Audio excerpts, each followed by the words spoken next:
తెలంగాణ రాష్ట్ర పండుగ అయిన బోనాల జాతర ప్రతి ఏటా ఆషాఢ మాసంలో ప్రారంభమవుతుంది. నెల రోజుల పాటు హైదరాబాద్ నగరంలో బోనాల సందడి కొనసాగుతుంది. ఆడపడుచులు అమ్మవారికి బోనం సమర్పించి చల్లగా చూడమని కోరుకుంటూ ఉంటారు. ఇక ఈ ఏడాది పండుగ కూడా రానే వచ్చింది. ఆషాఢ మాసం మొదటి గురువారం గోల్కొండ కోటలో కొలువైన శ్రీ జగదాంబ మహంకాళి అమ్మకు తొలి బోనం సమర్పించడంతో బోనాల సంబరాలు షురూ అయ్యాయి. బోనాల జాతర చరిత్ర. బోనాల జాతర 18వ శతాబ్దంలో, ముఖ్యంగా 1813లో హైదరాబాద్లో ప్లేగు వ్యాధి సమయంలో ప్రారంభమైనట్లుగా చెప్తారు. ఆ సమయంలో సైనిక బృందం ఉజ్జయిని మహాకాళి ఆలయంలో ప్రార్థనలు చేసి వ్యాధి తొలగితే హైదరాబాద్లో విగ్రహం ప్రతిష్ఠించి పూజలు చేస్తామని వాగ్దానం చేశారట. వ్యాధి తొలగడంతో సికింద్రాబాద్లో ఉజ్జయిని మహాకాళి ఆలయం స్థాపించబడి బోనం సమర్పణ సంప్రదాయంగా మొదలైంది. పురాణ కథనం ప్రకారం ఆషాఢ మాసంలో మహాకాళి తన మాతృగృహానికి వస్తుందని, భక్తులు ఆమెను బోనం నృత్యాలతో స్వాగతిస్తారని నమ్ముతారు.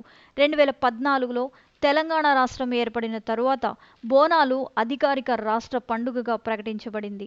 బోనాల జాతర 2025లో జూన్ 29 నుంచి జూలై 24 వరకు జరగనున్నాయి. గోల్కొండలోని జగదాంబిక ఆలయంలో జూన్ 26న ప్రారంభమవుతుంది. బోనం అనేది అమ్మవారికి, మహాకాళి లేదా ఆమె రూపాలైన ఎల్లమ్మ, పోచమ్మ, మైసమ్మకు సమర్పించే నైవేద్యం. ఇది అన్నం, బెల్లం, పాలు, పెరుగుతో కొత్త కుండలో తయారు చేయబడుతుంది.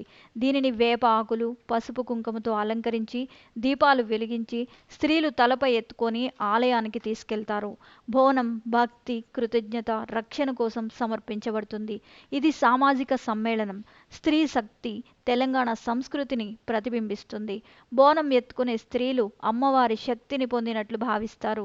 కొందరు ఉప్పెనలా నృత్యం చేస్తూ డప్పు వాయిద్యాల లయలో ఆలయానికి చేరుకుంటారు. ఇది ఆధ్యాత్మిక ఉద్వేగాన్ని సూచిస్తుంది. ఈ పండుగలో స్త్రీలు, ట్రాన్స్జెండర్ వ్యక్తులు, సమాజంలోని వివిధ వర్గాలు పాల్గొని సామాజిక సమానత్వాన్ని, ఐక్యతను ప్రోత్సహిస్తుంది. ఆ అమ్మ ఆశీస్సులు అందరిపై ఉండాలని కోరుకుంటూ అందరికీ బోనాల శుభాకాంక్షలు.